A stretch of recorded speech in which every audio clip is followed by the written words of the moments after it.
Le pape Léon XIV et le cardinal Fernandez seraient en désaccord sur les nouvelles normes relatives aux apparitions mariales. Et si ces règles avaient existé un jour, un certain message de Notre-Dame, déjà inconfortable à l'époque, n'aurait peut-être jamais atteint les fidèles. En le relisant aujourd'hui, on a l'impression que quelque chose se passe sous nos yeux. Mais pour le comprendre, il faut tout voir, jusqu'au dernier mot. Nous sommes au 19e siècle et la France rurale, déjà secouée par les révolutions et l'anticléricalisme, voit deux enfants bergers apparaître sur la scène de l'histoire. Ils n'étaient pas théologiens, ils n'étaient pas nobles, mais simples gardiens de troupeaux. Et pourtant, une femme vêtue de lumière leur apparut, le visage marqué par les larmes. Notre-Dame de la Salette n'est pas venue pour faire plaisir aux dévots avec des phrases mielleuses, mais pour avertir un peuple qui s'éloignait de Dieu, en prédisant de terribles châtiments s'il n'y avait pas de repentir. Le ton était direct, voire sévère, car il parlait d'une crise de la foi, de corruption du clergé et de tribulations imminentes. Dès le début, le message fut divisé. D'un côté, certains l'accueillaient comme un appel prophétique. De l'autre, d'autres craignaient qu'il ne puisse ébranler les consciences et saper la foi aveugle dans l'appareil ecclésiastique. Ce n'était pas une annonce réconfortante, et en fait, l'histoire de l'Église a toujours oscillé entre la reconnaissance officielle et la tentative de adoucir la signification des paroles de la Vierge. Aujourd'hui, à une époque où la diplomatie ecclésiastique semble vouloir filtrer toute prophétie susceptible de troubler la communion, la Salette revient nous interroger avec une force que beaucoup préféreraient oublier. C'est comme si la voix de la mer, prononcée alors dans un village alpin, était destinée à résonner à travers les siècles, trouvant un écho inquiétant à notre époque. Ce que peu de gens savent, c'est qu'il existe deux versions du message de la Salette. La version officielle, approuvée et diffusée par le Vatican, et la version complète, tenue pendant des années à l'écart des yeux du grand public et diffusée ensuite dans certains cercles liés au catholicisme traditionnel. Dans le premier, le ton est plus mesuré, les accusations moins explicites, presque un appel à la conversion spirituelle sans trop de détails gênants. Dans le second, en revanche, la Vierge parle franchement de trahison au sein de l'Église, de pasteurs corrompus et d'une foi destinée à subir des attaques non seulement de l'extérieur, mais surtout de l'intérieur. C'est une figure singulière qui a rendu célèbre et controversée une partie de cette version intégrale, des décennies plus tard, le père Grégory S.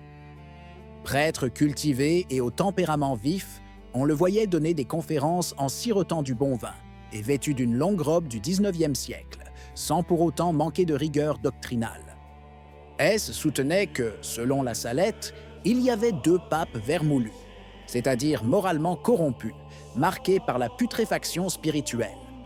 Si vous appréciez notre service de sensibilisation et croyez aux valeurs de vérité et de transparence, achetez un Super Merci. Chaque contenu requiert engagement, étude et dévouement, et notre travail est entièrement autofinancé. Votre soutien nous aide à poursuivre cette mission.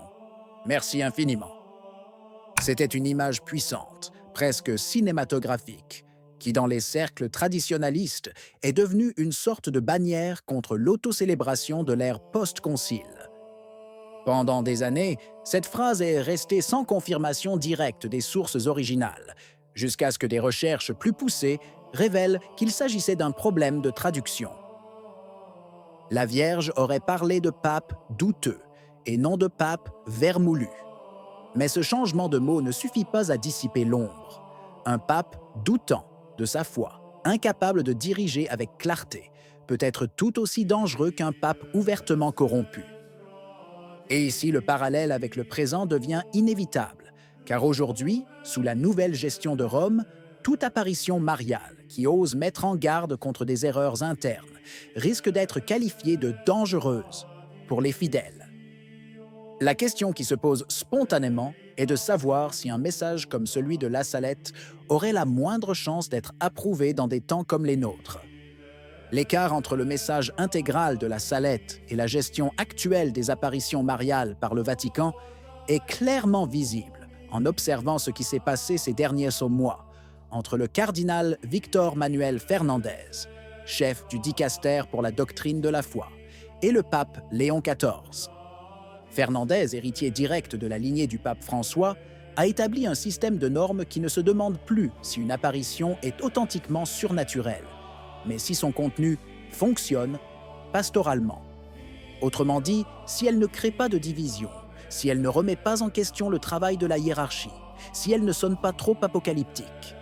En mai dernier, sous François, ces règles ont pris une forme officielle, 6 niveaux de jugement, mais aucune possibilité de déclarer un phénomène surnaturel. Et surtout, la clause selon laquelle même le risque d'un conflit interne suffit à tout bloquer. C'est précisément sur cette base que Fernandez a préparé un nouveau document, faisant suite aux règles de 2024, que certains disent que le pape a renvoyé pour amendement. Pour ceux qui le savent, il s'agit d'un processus de révision normale. Pour d'autres, cependant, c'est un signe que Léo n'est pas entièrement satisfait de cette approche de filtrage. Si Léon avait effectivement appelé à des changements substantiels, cela pourrait être le signe d'un conflit silencieux sur la manière de gérer le surnaturel dans l'Église. Le message de la Salette, dans sa version intégrale, semble dessiner une carte spirituelle qui traverse les siècles et nous parvient intacte. Ces images, papes incrédules, clergés mercenaires, foi tiède et hostilité envers le sacré, ne sont pas de simples métaphores, mais des coordonnées d'un paysage ecclésial que de nombreux croyants reconnaissent dans le présent.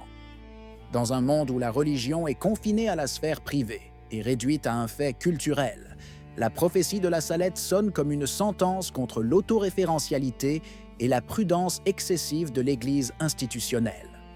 Le tableau qui se dessine aujourd'hui est celui d'un christianisme de plus en plus désorienté, où les voix prophétiques sont souvent filtrées ou stérilisées au nom d'une unité qui risque de devenir une uniformité silencieuse. C'est dans ce vide que de nombreux croyants, surtout ceux qui conservent une sensibilité traditionnelle, reviennent lire et méditer sur la Salette. Non pas comme une exposition de musée, mais comme un avertissement urgent qui interprète la réalité mieux que bien des documents officiels. Pour eux, les mots prononcés dans ce village alpin ne décrivent pas un avenir lointain, mais le présent dans lequel ils vivent. Crise de la foi, confusion doctrinale, divisions déguisées en synodalité et indifférence croissante envers le péché.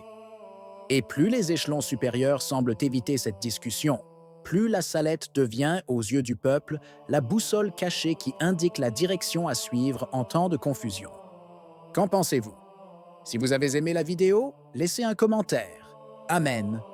Que Dieu vous bénisse.